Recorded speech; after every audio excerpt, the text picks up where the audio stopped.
Halo teman-teman, chat WhatsApp dari para DC pinjol terlihat sangat sepele. Tapi dampak negatifnya tidak dapat kita pungkiri dan penyebab utama mental kita naik turun kadang berawal dari chit-chat para DC pinjol ini. Tidak jarang dengan banyaknya pesan yang kita terima, baik itu dari DC pinjol atau bahkan rekan kerja, ataupun dari WhatsApp group, membuat kita merasa dorit dan mengalami gangguan kecemasan. Karena pesan yang tiada hentinya bertubi-tubi masuk ke aplikasi WhatsApp yang kita miliki.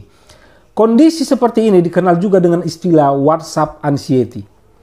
Anxiety sendiri adalah salah satu diagnosis psikiatri yang paling umum dan muncul pada pasien sebagai rasa takut dan khawatir yang berlebihan.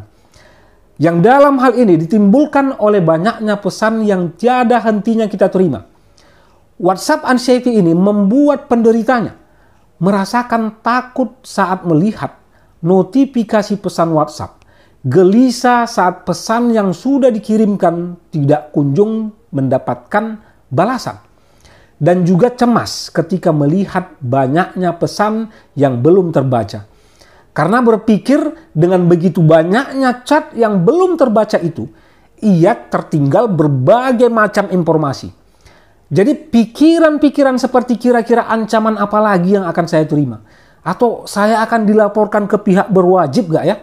Padahal semua chat dari DC pinjol itu tidak peduli dari aplikasi manapun itu. Polanya ya hampir sama dan bobotnya cuma satu, yaitu omong kosong.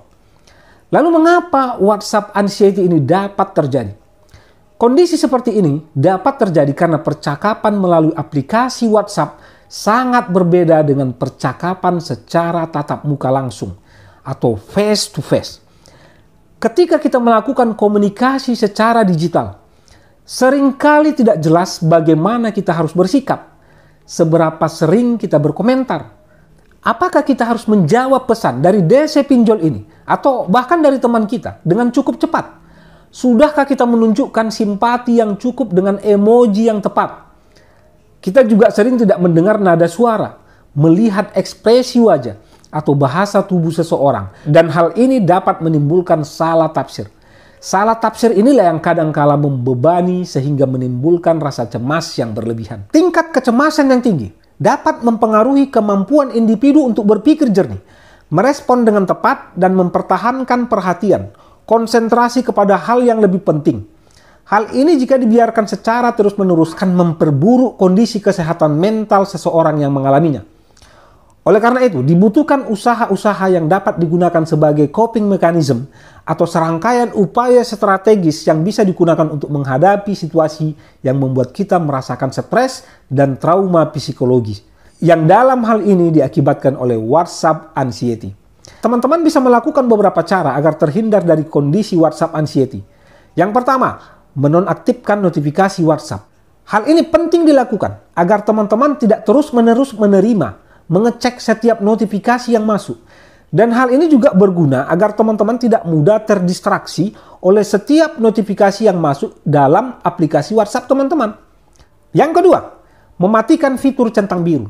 Fitur centang biru di aplikasi WhatsApp ini berguna untuk dapat terbebas dari keharusan untuk menjawab dengan cepat semua pesan yang masuk. Jadi teman-teman yang masih takut bisa membaca spam chat dari para DC pinjol tersebut tanpa mereka mengetahuinya. Dan yang ketiga, periksa secara berkala aplikasi WhatsApp.